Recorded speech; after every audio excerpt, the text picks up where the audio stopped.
What's your reaction to getting the starting spot officially? Well, I mean, I've started my whole life, so I can't say that I'm like celebrate anything. I mean, when you come to a new team and they have success, and guys have been in the starting lineup, like JR has been in the two guard position, and you come, it's always I can't say tough because you don't want to come in and change anything. You want to come in and add. But Coach felt that he wanted to put, in the start of the season with IT being out and everything, he felt he wanted this lineup to be the lineup to go. But I'm sure throughout the year, we're going to look at certain things and see how it goes. So this is just the lineup that we're going right now. I'm honored to be starting here, with these guys. Like I said, they went to the finals 3 years in a row. So I don't take it lightly. But the one thing here is from day one, which I've felt since I walked through this door, everyone here really is here for one reason, and everyone's here to do a job, and hopefully that job leads to what everyone wants it to at the end of the season. And there's really been no egos. Everyone's just come in to do their job. So it's been fine. Dwyane, were you bothered by the perception this summer that the young Bulls players didn't like you or were somehow offended with your leadership? In talking to the young guys yesterday, they said that there was a mishap and it was bothersome, but they all got over it. And I mean, is that the sense that you got, that it was kind of overblown, the way the young Bulls players looked at you as you? Well, I think most things overblown. Someone writing about it and not in the locker room. That's the nature of the beast, man. You can't be excited about good articles and the good things people say about you and get so pissed off about the bad things. People are going to say certain things.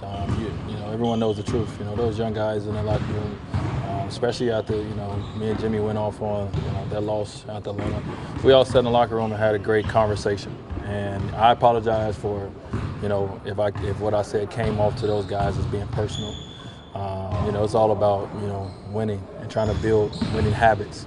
And that's what I told the guys. That's what my frustration is about. I told them I want to see, years when I'm retired, I want to sit back and be proud to say I played with those guys one day.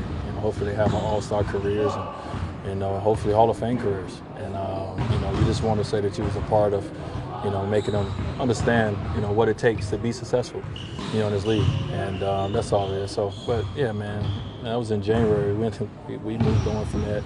That was the only mishap we had as a team. I've been on teams where we had way more than that. I've been in Coach Spo's ear. Coach Spo's been in my ear. It's been on ESPN. It's been everywhere. We won a championship. Well, stuff like that is that's nothing. Speaking of both Bob and Portis and Denzel have shared that you texted them on your way out. Yeah. Why was that important to you to kind of reach out to those guys? Or and I'm sure you had their other texts you sent out too to your old teammates. All the young guys that's there that I played with and that I had their numbers, and we communicated, and I just sent them a message that to tell them something individually, about being their teammate. About getting to know them and just thanking them, man. I'm, from the GM to the president to everybody that I had their number in my phone, all the coaches. I sent the message to everyone and just told them thank you. I appreciate everything that was done with me, for me last year. In this league, things happen fast and change happen fast. And, it doesn't always have to be negative when something happens. I didn't come to Chicago on a negative note. I came there excited to be there. They came excited to have me, and I wanted to leave the same way. And that was the way I left it. So it was good to talk to those guys before their season started, telling them good luck. I talk, when I see certain things throughout this year, I'll reach out to them and I'll tell them, good or bad. If they're playing well, I'll tell them. If they're not playing well and certain things I can help them with, I'll do the same thing. Same thing I do to the teammates in Miami that I'm not there anymore. So, it meant a lot for me to be there with those guys, and I just wanted them to know that. Speaking of when young players, I've seen the display at the Marquette locker room, Bradley Center, where you're saying, I don't want to go out that way, against the Dallas series. Yeah. How much was that a part of the decision to leave the Bulls? They're obviously in a full rebuild now after they traded Jimmy, and I would think guys like you are playing for rings. Yeah, well, I mean, it's always two sides to each coin. On one end, for me, looking at it from an unselfish standpoint, those young guys that understanding that the Chicago Bulls is in the rebuild mode, They want to build around the youth that they have there. You want to give them an opportunity to go out there and play on the court, make their mistakes, learn the game, get success, etc. You know, I didn't want to be in their path or in their way. And you also could say, well, it's things you could teach them, etc.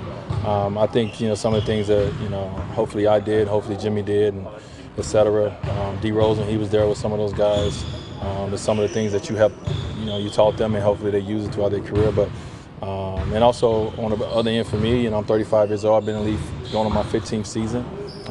You know, I didn't want to be a part of rebuilding, in a sense, if I could help it. And as you guys see, I gave up a lot of money because it wasn't necessarily about that. Just about being happy, and I want to be a part of the environment that I'm in here. So I'm happy. I think they're happy. That's the perfect story when both sides can go their separate ways and both sides be happy. Dwyane, at the end of the day, in talking to Jimmy a couple of times, I think Jimmy and his camp both feel that the Bulls front office was 100% honest with them, the way things ended. Did you feel that you and Jimmy had a plan and were lied to about that plan being executed as far as continuing to build that Bulls thing? Well, I wasn't in the room when Jimmy was in the room, first of all. But you guys talk. I mean, you guys Yeah. But my conversation with the Bulls, like, it was different, you know. So I can't speak to that because I wasn't there.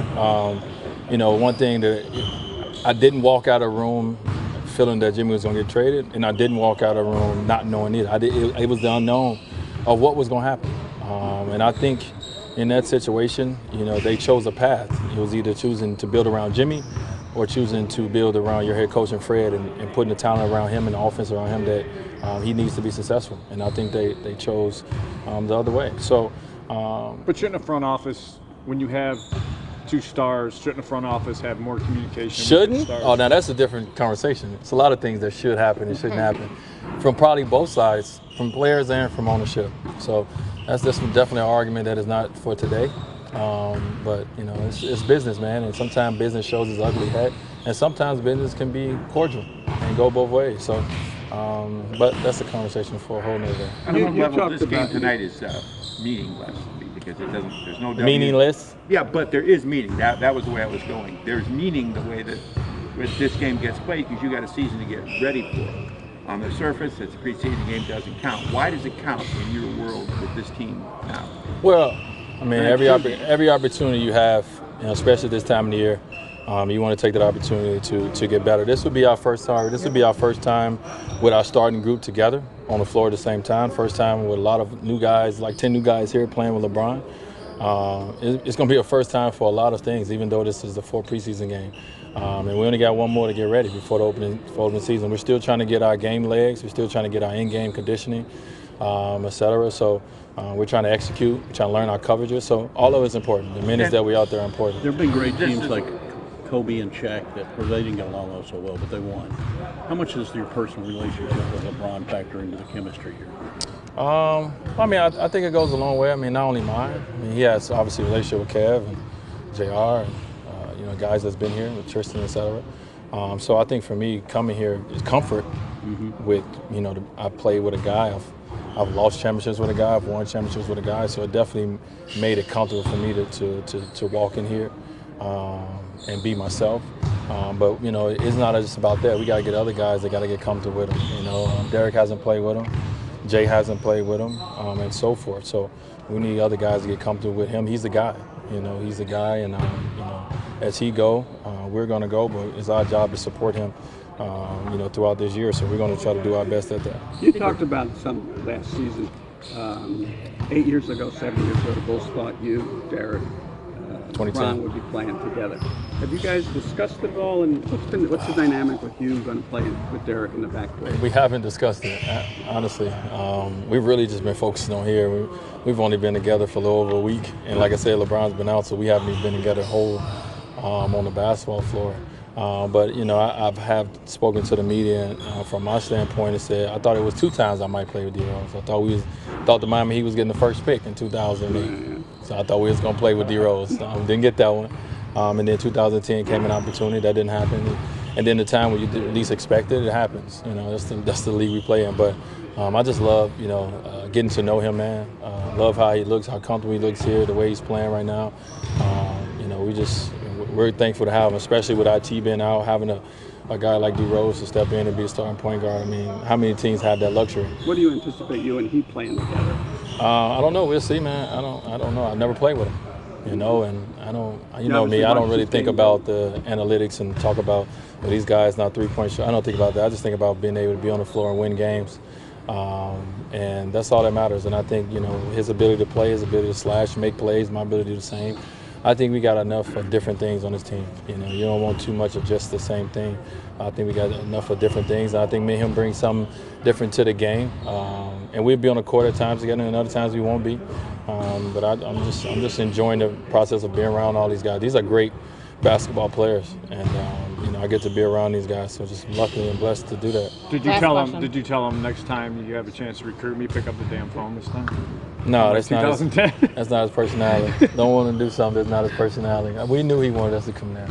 You know, he ain't had to be on our line all the time. We knew that. We just made a decision that was better for us. Actually, Joe Barden.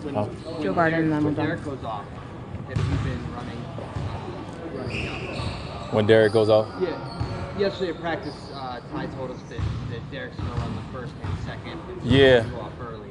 Yeah. When you go back into running the offense. Yeah, Derek went to he got off the first, went to the second team and started running that.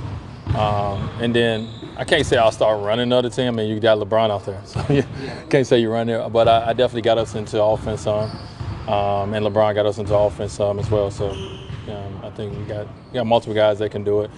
Coaches putting in new things. This is our first, yesterday was our first day as a starting unit, getting on the floor together. So it's definitely some twists and some ways that coach is going to find a way to play to our strengths as a unit. And we're definitely starting to put that in as well. So it'll be multiple guys handling the ball and have an opportunity to make plays.